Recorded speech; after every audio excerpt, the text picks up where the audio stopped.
Hi, my name is Theo Adams, and today I'm talking about the Bernie Madoff investment scandal. Bernie Madoff was a man able to swindle thousands of investors out of multiple billions of dollars in the largest U.S. investment fraud of all time. I was able to amass knowledge on this topic through personal research and then in preparation for this speech. As my peers, I know many of you were young when this scandal happened, so today I plan on using my speech to unravel the intricacies of the whole scandal and make it easier to understand. So I will begin doing so. The first step in understanding the scandal is understanding how a Ponzi scheme works. A Ponzi scheme functions when the Ponzi schemer solicits money from investors under the guise that there is a legitimate business that they're investing in. Instead of putting the money into legitimate investments, he takes the money and puts it into a bank account and then uses that bank account to pay previous investors when they want to withdraw money. So the scheme is able to keep aloft as long as new investors contribute to the scheme. When the new investors run out, the scheme collapses because there's no longer any money to pay out the previous investors. So that's kind of what happened to Bernie Madoff and his investment scandal. So some background info on Bernie. The CNN library reports that in 1960, he started his career on Wall Street as a penny stock brokerage.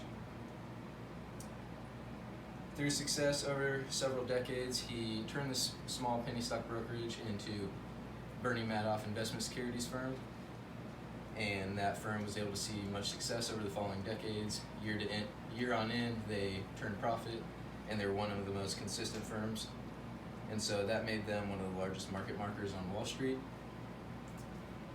And through this success, he was able to gain notoriety and trust from the public, and then start his asset management portion of the investment firm. So that leads us into 1992, where Robert J. Ree reports in his scholarly article that in that year alone, the SEC had 5 investigations into Madoff securities due to concerns that had been raised. Each of these 5 investigations, though, came back with not enough sufficient evidence in order to indict Bernie on any charges, so the firm continued to function as normal. This is around the time that many estimate the scheme to have began, but Madoff never admitted to when it first started, so some speculate it could have began as early as the 1970s. He was able to solicit investments from these investors through telling them that they were exclusives and that he didn't do this for everybody, and since he had gained all this trust from the public, they were very excited about the opportunity. He also promised consistent 12% returns, which is really unlikely in the stock market because it fluctuates so much, so this was seen as one of the safest investments at the time. And in order to continue to convince these people that the scheme was legitimate, they would send them falsified documents that reported their earnings on their investments. But there's many red flags that should have been pointed out and that should have been realized in hindsight by the SEC. Greg Gregorio in his scholarly article highlights many of these red flags. One of the largest red flags is not only the 12% return that Madoff promised in a fluctuating market, but also the fact that he would have to have been earning 16% returns on these investments in order to cover the 4% trading fee. So on every investment, he would have to earn 16% profit, pay the 4% trading fee, and then return at minimum the 12% to the investors, and this was just impossible to do. His whole strategy was also illogical due to the fact that originally, before they started the asset management arm of his firm had functioned investing on their own, and they had had little to no risk in their investment because they had consistently turned profit. So instead of taking investment from personal clients, he could have managed a hedge fund on his own, paid a 1% trading fee rather than a 4%, and earned more money. A lot of these red flags were realized in 2005. RJ Ree reports that Harry Markopolos turned in a 19-page memorandum to the SEC on November 7, 2005. Eventually, the SEC went over the memorandum and investigated. They opened an investigation in the spring of 2007 that was ultimately concluded in the fall of 2008. And again, it came back with not enough sufficient evidence to indict Bernie. But in 2008, the scheme was still strained because of the housing crisis and also the collapse of major Wall Street firm AIG.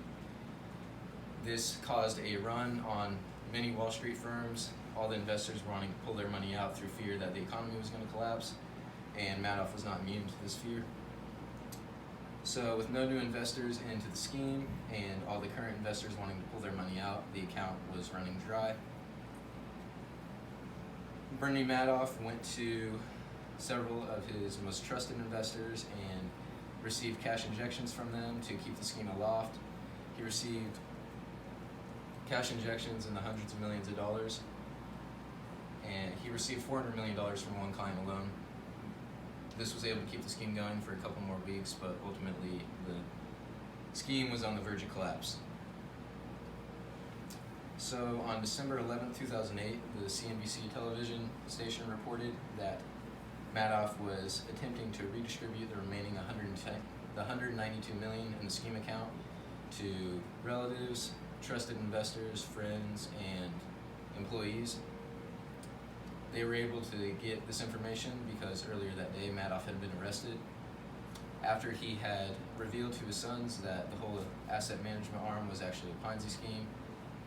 They, instead of redistributing the funds like he had requested, they contacted their lawyers, who then instructed them to go to the police to clear their names, and once they reported it to the police, Madoff was arrested at his home. In conclusion, Madoff was a man able to run the largest investment fraud of all time under the nose of the SEC for years. In hindsight, it should have been realized sooner, but ultimately many people lost a lot of money and their livelihood.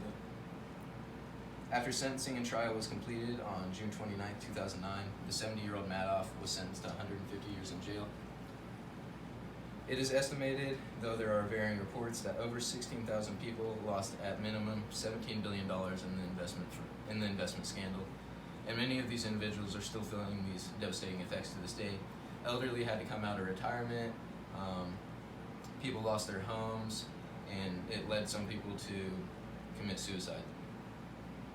I hope you all are more educated on the investment scandal today and have a better understanding of the complex fraud.